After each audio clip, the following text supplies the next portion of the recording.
अरे बाप रे, अरे माई रे, कौन नतिया के बेटी सौतीनी हमरा भतार के फंसा लेलक रे। दिल्ली में जाके कौन मंगजरनी रे, नतिया के बेटा तोरा एको ठोक मोह ना लागल कि हमरा घर में नाय नवेली दुल्हन बिया रे तोरा पिलुआ पड़ी, तोरा कोढ़ी फूटी। हे भगवान, ओकर तू ही विचार करिया। अरे बाप रे, लालू के राज रहे कुर्सी आजाद रहे, लालू के राज रहे कुर्सी आजाद रहे, मोदी के राज अब आइल बा, पुअरा घींच के दुआरा बैठ, नायका फैशन आइल बा। इतना हमार बाप भाई देलो कि हमार जिंदगी पार घाट लगाइयो, सौतीनिया के पार घाट लगाओ दादा। अब हमरा कोनो लायक ना रहनी रे दादा। रोक जा नाथ के बेटा, चूल्हे में लाना लगा के जोड़ दम नाथ के बेटा, हमार माइंड हिल गइल बाटे। आओ तनी बियाने हम अपना भाई के बुला के तू राखी, बियाने टिकट कराओ तनी। गुजरे ले नजरी से जब से गुजरिया धर के ला जोरे से, तो ये कही गो दिल बावे सीना के भीतरिया, ओहो दिल लागल बा तोरे से।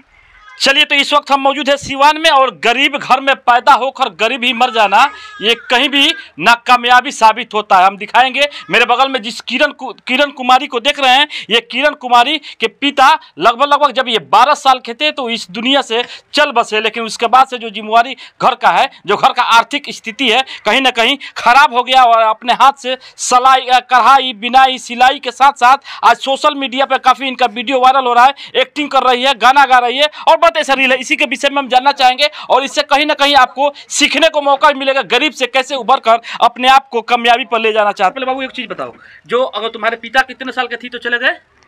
12 साल के। 12 साल से 12 साल के बाद से पढ़ाई लिखाई कैसे हुआ? ओकरा बाद से मम्मी अपना पेंशन कहाँ से पेंशन मिलता था? पेंशन मुस्माती सरकार के तरफ से, गवर्नमेंट के तरफ से। हाँ, कहीं ना कहीं गवर्नमेंट का भी स्कीम कभी कभी गरीबों के काम आ जाता हाँ, है। हाँ, और उसी पैसे से तुमने आज तक इंटर तक पढ़ाई किया। हाँ, और भैया के मतलब कमीनी से, भाई का भी इसमें थोड़ा सपोर्ट है। हाँ। लेकिन आगे क्यों नहीं पढ़ी बाबू? मजबूरी के कारण, जैसे कि भैया अपन तो पढ़ाई लिखाई छोड़ के हमरा के पढ़ेलन कि चला हमार बहन कोनो उम्मीद से पढ़ी तो कुछ करी, लेकिन वैसा सुविधा नहीं है हमरा घर में।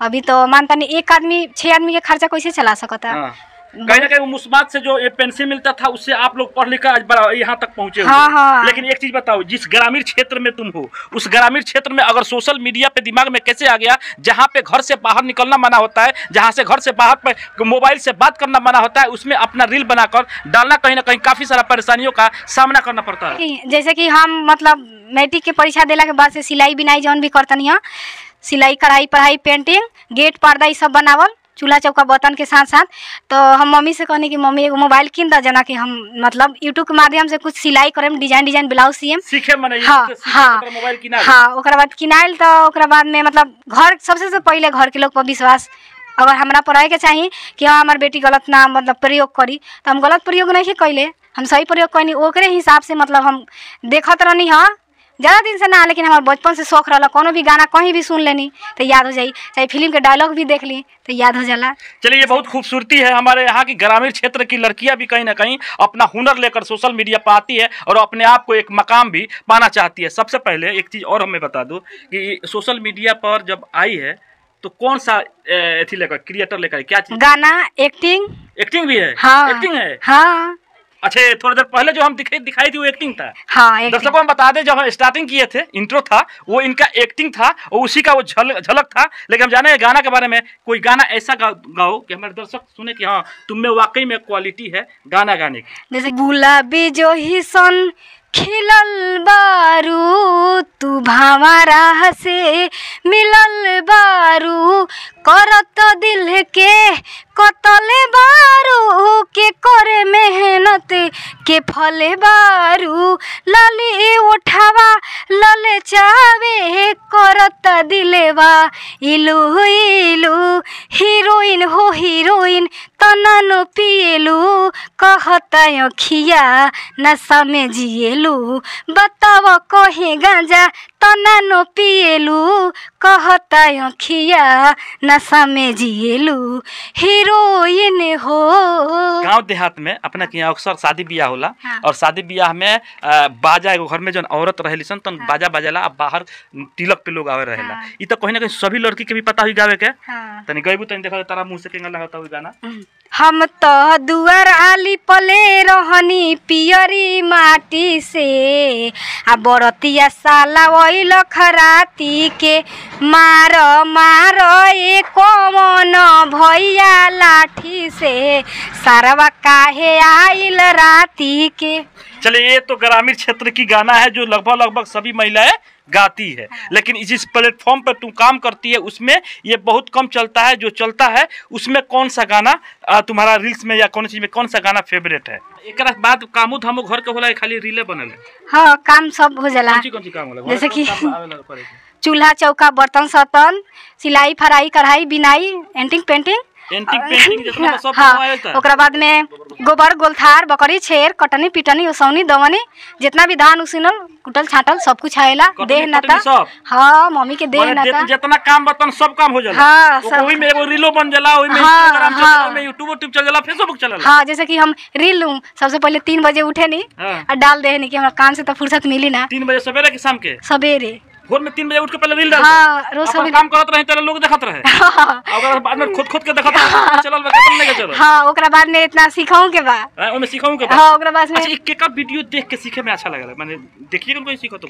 जैसे कि सब कलाकार के अच्छा लगेला, जितना भी कलाकार बा चाहे हीरोइन बनी लो सब कोई के मतलब हमारा वीडियो अच्छा लगेला। लक्ष्य का बा रील बना के वीडियो बना के? सबसे हमारा लक्ष्य बा गायक और एक्टिंग हीरोइन। आज के दौर में अक्सर देखी होगी, अगर सोशल मीडिया का जमाना है, देखने के लिए कोई बाहर जाना नहीं पड़ेगा। हाँ। किसी को बताना नहीं पड़ेगा। हाँ। अक्सर प्यार में लोग क्या होता है एक दूसरे के लिए जान दे देते हैं या जान ले लेते हैं या घर से भाग जाते हैं। कहीं कहीं यहाँ पे देखा गया है कि अपने मम्मी पापा भाई बहन सबको इज्जत को नाक कटवा कर वो भाग जाती है। इस पर क्या कुछ कहिए? हमारा वैसा कि प्यार के नाम पर गोली मार दी। प्यार के नाम पर आज के डेट में प्यार ना जिसमें से खिलवाड़ होता है। जिसमें से खेलो तू जा फिर नहीं नया एक गई एक आई। अच्छा चलो फेवरेट कौन हीरो है?